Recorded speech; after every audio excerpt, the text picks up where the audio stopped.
Right. Never charge again, part 3.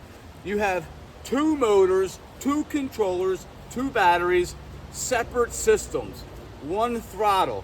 Now you have 1 throttle turning 1 motor. The controller is programmed to 10 amps output.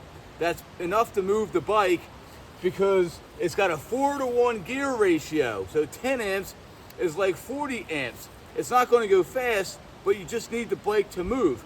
That's one setup. Now the second setup, the motor turns into a generator.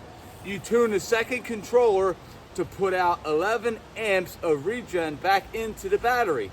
Now there's no real drag from the motor to the controller because this motor is already doing a 4-to-1 ratio to the wheel.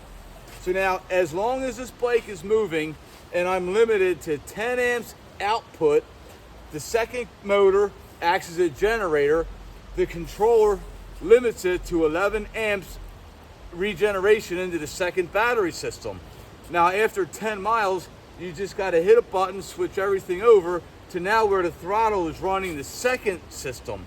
Now the second motor is running at 10 amps, limited by the controller using the second battery, and the first motor is now charging just directly to the controller at 11 amps going to the battery.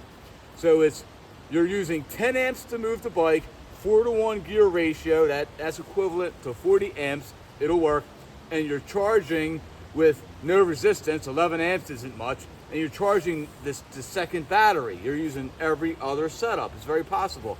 The regeneration usually uses 100 amps. That's enough to stop the bike, but you only need 11 amps to charge a battery, right?